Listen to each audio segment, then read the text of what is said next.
Chemical properties of alkene को जारी रखते हुए हम करेंगे नेक्स्ट रिएक्शन जिसका नाम है ओजोनोलिसिस।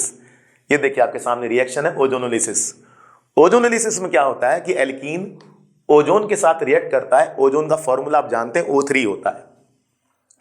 एल्कीन ओजोन के साथ रिएक्ट करेगा और ये हट जैसा स्ट्रक्चर बनाएगा। इस हट जैसे स्ट्रक्चर को हम कहते हैं ओजोनाइड।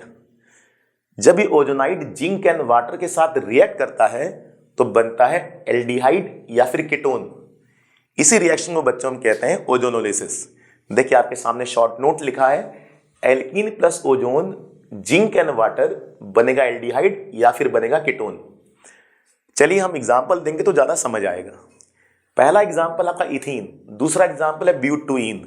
दोनों की हम कराने वाले हैं ओजोनोलिसिस रिएक्शन। इथीन को हम ओजोन के साथ रिएक्ट कराएंगे, डबल बॉन्ड को तोड़ देंगे और बीच में बना देंगे हट। यहां पर आपने हट बना देना है, जहां डबल बॉन्ड है उसको आपने एकदम खत्म कर देना है और बीच में हट बना देना है। अब जैसी हट बनेगा इसे ओजोनाइड बोलेंगे। अभी ओजोनाइड क्या होगा, ब्रेक हो जाएगा। ये देखिए ये ब्रेक हो जाएगा, ये ओजोनाइड ब्रेक हो जाएगा। ऑक्सीजन जिंक के साथ जिंक ऑक्साइड बन जाएगा और ये HCHO बन जाएगा। HCHO, ये देखिए HCHO, SCHO। SCHO को क्या बोलते हैं, मीथेनल, कॉमन नेम फॉर्मेल्डिहाइड। इस तरह से बच्चों हमारा बन गया एल्डिहाइड। जब भी इथीन का ओजोनोलिसिस होगा तो 2 मोल्स मिलेंगे हमें एल्डिहाइड के और उस एल्डिहाइड का नाम क्या होगा, मीथेनल होगा। ये भी मीथेनल, ये भी मीथेनल। इस तरह से बच्चों हमने इथीन का क्या करा दिया, ओजोनोलिसिस करा दिया। दूसरा एग्जांपल हम लेंगे ब्यूटुईन का। ये देखिए आपके सामने ब्यूटुईन है, इसको हम रिएक्ट कराएंगे ओजोन के साथ और जहां पर डबल बॉन्ड है वहां पर हम बना देंगे हट। ये हमने हट बना दिया।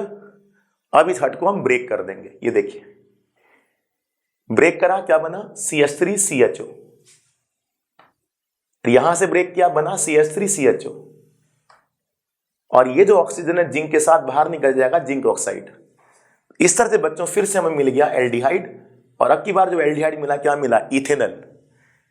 तो अगर इथीन होगा तो मिलेगा मीथेनल, ब्यूटुईन होगा तो मिलेगा इथेनल। दोनों में कितने मोल मिलेंगे, 2 moles. 2 moles of methanal, 2 moles of ethanal. इस तरह से बच्चों सेकंड एग्जांपल भी हमारा कंप्लीट हो गया। इसके बाद मैं आपको एक शॉर्ट ट्रिक बता देता हूं। वो शॉर्ट ट्रिक करने के बाद आपकी ओजोनोलिसिस रिएक्शन और आसान हो जाएगी। ये शॉर्ट ट्रिक जरा देखिए। अगर आपके पास CH2 होगा, CH2 बोल दीजिए, SCH बोल दीजिए, एक ही बात। ओजोनोलिसिस करके क्या बनेगा, SCHO बनेगा।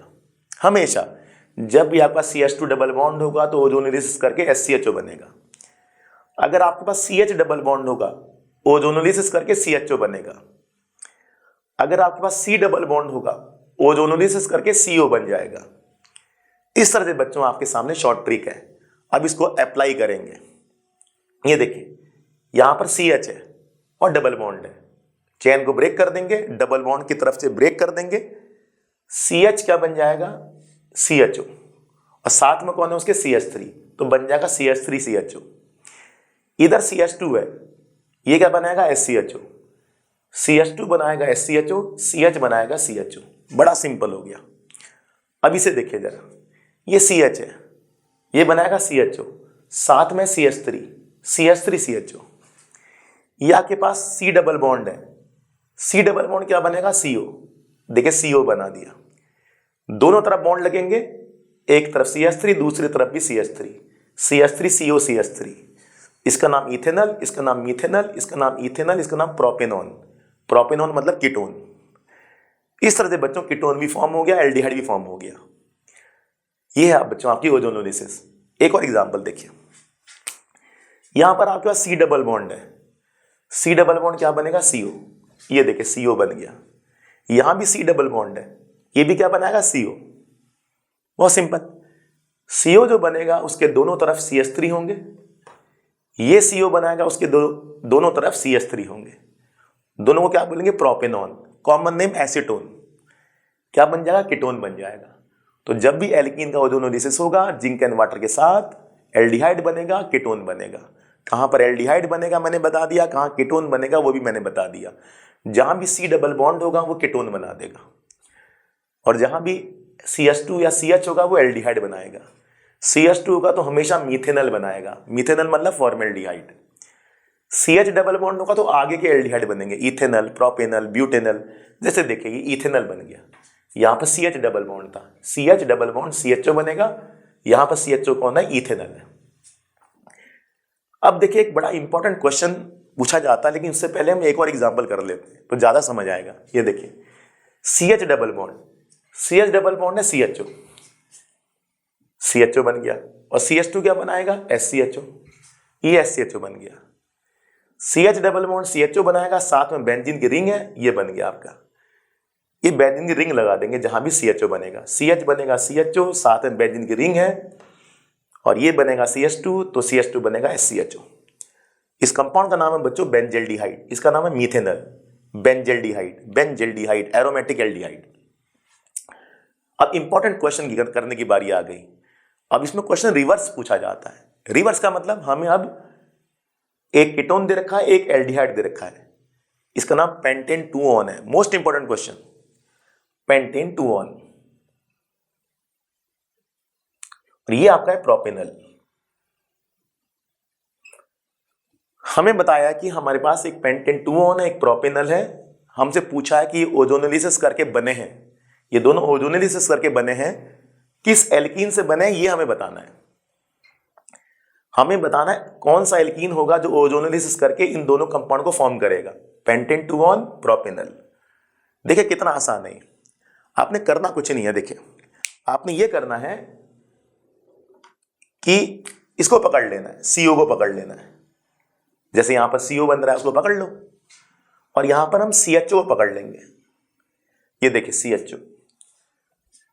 CHO पकड़ लेंगे, CO पकड़ लेंगे। अब बताइए O के साथ जो कार्बन है उस कार्बन को हम यहां लिख देंगे, O को नहीं लिखेंगे, कार्बन को लिखेंगे।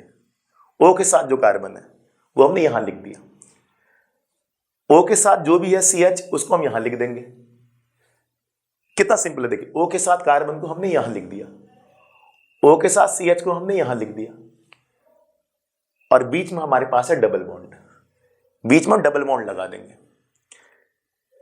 अच्छा ठीक है, चलिए अब इस CO के साथ जो जो चैन है वो हम फिट कर देंगे। यहां पर कौन सी चैन है, CH3, ये फिट कर दी CH3, और यहां पर कौन है, CH2 CH2 CH3, ये देखिए CH2 CH2 CH3।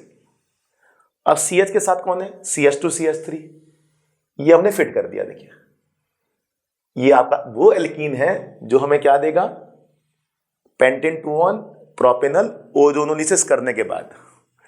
इस तरह से बच्चों आपका पेरेंट कंपाउंड आ जाएगा, एल्कीन आ जाएगा। अगर हमारे पास एल्डिहाइड कीटोन है तो हमारे पास पेरेंट एल्कीन आ जाएगा, यानी कि वो पेरेंट एल्कीन जो ओजोनोलिसिस करके इन दोनों को फॉर्म करेंगे।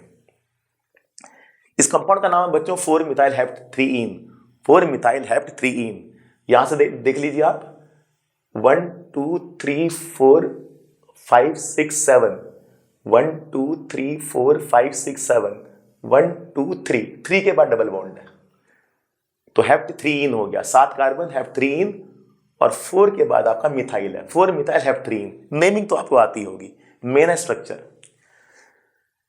तो ये ओजोनोलिसिस करने के बाद क्या देगा, पेंटेन 2 ऑन देगा और प्रोपेनल देगा। इसी तरह से आप यहां भी बता सकते हैं कि पेरेंट कंपाउंड क्या था। देखिए O के साथ जो CH है उसे पकड़िए, O के साथ जो CH है उसे पकड़िए, बीच में डबल बॉन्ड डाल दीजिए। CH के साथ कौन है, CH3, वहां पर CH के साथ कौन है, CH3। ये देखिए ये ब्यूटेन आ गया, वो कंपाउंड आ गया, वो एल्कीन आ गया जो ओजोनोलिसिस करके 2 मॉलिक्यूल देगा इथेनॉल के। किसी भी केस में आप ये कर सकते हैं। मैं उम्मीद करता हूं बच्चों आपको अच्छे से समझ आ गया। अब नेक्स्ट केमिकल प्रॉपर्टी हम करने वाले हैं। एल्कीन्स की अगली रिएक्शन है ऑक्सीडेशन विद KMnO4। ये देखिए ऑक्सीडेशन विद KMnO4। KMnO4 का नाम होता है पोटेशियम परमैंगनेट, और पोटेशियम परमैंगनेट हम 2 कंडीशन में लेंगे। पहली condition, cold dilute alkaline solution. Cold मतलब ठंडा करेंगे, डाइल्यूट का मतलब वाटर डाल देंगे, अल्कलाइन का मतलब बेस डाल देंगे। अल्कलाइन सॉल्यूशन, बेसिक सॉल्यूशन, एक ही बात है। दूसरा KMnO4 क्या लेंगे, हॉट एसिडिक KMnO4, गर्म करेंगे, एसिड डाल देंगे। इसको कहते हैं बेयर्स रिएजेंट, बेयर्स रिएजेंट। ये एक टेस्ट देगा जिसको कहते हैं बेयर्स टेस्ट। देखिए लिखा है बेयर्स टेस्ट। अब बेयर्स टेस्ट में क्या होता है ये हम बताएंगे। चलिए रिएक्शन करते हैं। आपको पता होगा 10th क्लास में आपने पढ़ा है पोटेशियम परमैंगनेट ऑक्सीडाइजिंग एजेंट होता है। ये रिएक्शन को ऑक्सीजन की सप्लाई करता है। तो दो तरीके से रिएक्शन को ऑक्सीजन की सप्लाई करेगा, एक इस कंडीशन में, एक इस कंडीशन में। इस कंडीशन में जब ऑक्सीजन की सप्लाई करेगा उसे बेयर्स टेस्ट कहेंगे। सिंपल सी बात। अब देखिए ये आपका डाइल्यूट है, डाइल्यूट का मतलब वाटर, सिंपल है, डाइल्यूट का मतलब वाटर। पोटेशियम परमैंगनेट ने ऑक्सीजन की सप्लाई कर दी। जो आपको ब्रैकेट के अंदर ऑक्सीजन देखने को मिल रहा है इसका मतलब पोटेशियम परमैंगनेट ने ऑक्सीजन की सप्लाई कर दी। अब बताइए कितने हाइड्रोजन? 2। कितने oxygen? 2। OH OH, 2 hydrogen 2 oxygen. अब आपको बताएंगे बेयर्स टेस्ट क्या होता है। इसे कहेंगे बेयर्स रिएजेंट। अब बेयर्स टेस्ट क्या होता है ये देखना है। एक OH इधर आएगा, एक OH इधर आएगा, डबल बॉन्ड बन जाएगा सिंगल बॉन्ड।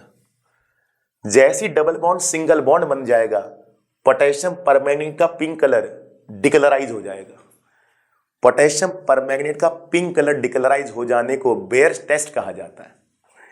इस बेयर टेस्ट से हमें क्या पता लगा कि यहां पर एल्कीन है, तभी OH OH ऐड हुआ, डबल बॉन्ड सिंगल बॉन्ड बन गया। अगर यहां पर ऑलरेडी सिंगल बॉन्ड होता तो रिएक्शन नहीं होती। इसे कहा जाता बेयर टेस्ट। बेयर टेस्ट यहां पर डबल बॉन्ड का पता लगा रहा है कि डबल बॉन्ड मौजूद है। डबल बॉन्ड मौजूद है तभी OH OH रिएक्ट हुआ है, डबल बॉन्ड सिंगल बॉन्ड में कन्वर्ट हुआ है। यही बच्चों बेयर टेस्ट, बड़ा सिंपल है। इसे इथीन बोलेंगे, इसे बोलेंगे इथेन 1,2 डाइऑल। डाइऑल का मतलब 2 OH, OH OH को बोलते हैं डाइऑल। इथेन 1,2 डाइऑल, इसका नाम इथीन है। अगर ये प्रोपीन होता तो क्या होता? Propene 1,2 diol. इस तरह से बच्चों ये आपका बेयर टेस्ट कंप्लीट हो गया। कोई पूछे बेयर्स रिएजेंट क्या है, आपका जवाब ये होगा cold dilute alkaline solution of KMnO4। अगर आपसे पूछे बेयर का टेस्ट क्या है तो आप क्या जवाब देंगे? इथीन जब भी cold dilute alkaline solution of KMnO4 से रिएक्ट करेगा, ऑक्सीडेशन करेगा तो डाइऑल बन जाएगा। इथीन होगा तो इथेन 1,2 डाइऑल बनेगा, प्रोपीन होगा तो प्रोपीन 1,2 डाइऑल बनेगा, और पोटेशियम परमैंगनेट का पिंक कलर डिकलराइज हो जाएगा, जिससे हमें यह पता लगेगा कि जो कंपाउंड था, पेरेंट कंपाउंड था, उसमें कार्बन कार्बन के बीच में डबल बॉन्ड था। इसी को बेयर टेस्ट कहा जाता है। अगली रिएक्शन है बच्चों एसिडिक KMnO4। ये थोड़ा स्ट्रांग होता है, इतना स्ट्रांग होता है तोड़फोड़ कर देता है। तोड़फोड़ कैसे होती है ये बताएंगे आपको। ये देखिए जरा, अगर आपका कुछ ऐसा है CH2 डबल बॉन्ड तो हमारा SCOH बन जाएगा। अगर आपका कुछ ऐसा है CH डबल बॉन्ड तो COH बन जाएगा। अगर आपके पास कुछ ऐसा है C डबल बॉन्ड तो CO बन जाएगा। इसे मिथेनोइक एसिड कहते हैं। इसको फर्दर जो कार्बोक्सिलिक एसिड होंगे, इथेनोइक, प्रोपेनोइक, वो बोलेंगे, और इसे कीटोन बोलेंगे। अब कैसे अप्लाई करना ये देखना है। ये देखिए, ये आपका इथीन है, ये प्रोपीन है, ये आपका ब्यूटुइन है। आपने करना क्या, एसिडिक KMnO4 डाल देना है। ये आपकी चेन ब्रेक हो जाएगी, ये आपकी चेन ब्रेक हो जाएगी, ये आपकी चेन ब्रेक हो जाएगी, ये आपकी चेन ब्रेक हो जाएगी, तोड़फोड़ हो जाएगा, तोड़फोड़। इसको तोड़फोड़ रिएक्शन से जानो आप। अब देखो, डबल बॉन्ड के इस साइड CH2 है, CH2 SCOH बन जाएगा। ये देख SCOH बन गया। फिर डबल बॉन्ड के इस साइड कौन है? CH2 SCOH, ये भी SCOH बन जाएगा, ये भी SCOH, ये भी SCOH। 2 मिथेनोइक एसिड बन जाएंगे। जब भी मिथेनोइक एसिड बन जाए, SCOH बन जाए, वो फर्दर रिएक्ट करके CO2 वाटर में चेंज हो जाएगा। ये देखिए CO2 वाटर। अगर मिथेनोइक एसिड बना तो फर्दर क्या बन जाएगा? CO2 water. ये देखिए जरा, अब यहां पर देखिए, यह आपका CH है, CH क्या बनेगा? COH। CH को क्या बना देंगे? COH। और ऑलरेडी यहां पर CH3 है तो CH3COH बन जाएगा। और ये आपका CH2 है, CH2 क्या बनेगा? SCOH। फर्दर ये क्या बन जाएगा? CO2 and water. आपने ऐसे एरो करके दिखाना है CO2 वाटर। मेरे पास जगह नहीं है तो इसलिए मैंने ऐसे करके दिखा दिया। अब आपके पास ये वाला कंपाउंड है ब्यूटुइन, ये कौन आपका CH, CH क्या बन जाएगा COH, ये आपका CH क्या बन जाएगा COH, ये भी COH और ये भी आपका COH, इसके साथ CH3 है तो CH3COH, इसके साथ CH3 है CH3COH, दो मॉलिक्यूल आपको इथेनोइक एसिड के मिल जाएंगे। अब आपके पास ये वाला कंपाउंड है, ये आपके पास C है तो क्या बन जाएगा CO, ये देखिए C क्या बनेगा CO, ये भी आपका C है, C क्या बनेगा CO, simple, C double bond आपका बन जाएगा CO, C डबल बॉन्ड बन जाएगा CO। यहां पर आपके पास दो CH3 हैं तो दो CH3 आ गए, यहां पर दो CH3 हैं तो दो CH3 आ गए। जैसे ये कंपाउंड CO बनेगा CH3 साथ में आ जाएंगे, जैसे ही कंपाउंड CO बनेगा CH3 साथ में आ जाएंगे। इस कंपाउंड को बोलेंगे प्रोपेनॉन, इसको बोलेंगे प्रोपेनॉन, तो दो मॉलिक्यूल आपके प्रोपेनॉन के बन जाएंगे। इसे तोड़फोड़ रिएक्शन के नाम से जाना जाएगा। तो सिंपल सी बात है बच्चों, अगर कोल्ड डाइल्यूट होगा तो डाइवॉल बन जाएगा और अगर एसिडिक केमिनोफर होगा तो तोड़फोड़ हो जाएगी। तोड़फोड़ कैसे होगी वो मैंने आपको बता रखा है। जहां भी आपका CH2 होगा SCOH बनेगा, CO2 वाटर बाद में निकल जाएगा, तो ये भी आपका CO2 वाटर बन जाएगा, वो भी आपका CO2 वाटर बन जाएगा। मैंने एक साथ ही दिखा दिया CO2 वाटर। अब लास्ट है ब्रोमिनेशन। ब्रोमिनेशन तो बहुत आसान है, एक Br आपने इधर भेजना है, एक Br आपने यहां भेजना है, Br2 का रेडिश कलर डिकलराइज हो जाएगा, सिंपल, Br2 का रेडिश ब्राउन कलर डिकलराइज हो जाएगा। ये भी आपका डबल बॉन्ड का टेस्ट हो जाएगा। अगर यहां पर सिंगल बॉन्ड होता तो Br2 से रिएक्शन नहीं होती। और हमने सॉल्वेंट लेना है CCl4, CCl4 is called non polar solvent. Water क्या होता है, पोलर सॉल्वेंट होता है, यहां पर CCl4 नॉन पोलर सॉल्वेंट है। तो जब भी एल्कीन में Br2 रिएक्ट करेगा CCl4 की प्रेजेंस में, CCl4 सॉल्वेंट की प्रेजेंस में, एक Br इधर आ जाएगा, एक Br इधर आ जाएगा, डबल बॉन्ड सिंगल बॉन्ड में चेंज हो जाएगा। इसे इथीन बोलेंगे, इसे बोलेंगे 1,2 डाइब्रोमो इथेन, 1,2 डाइब्रोमो इथेन।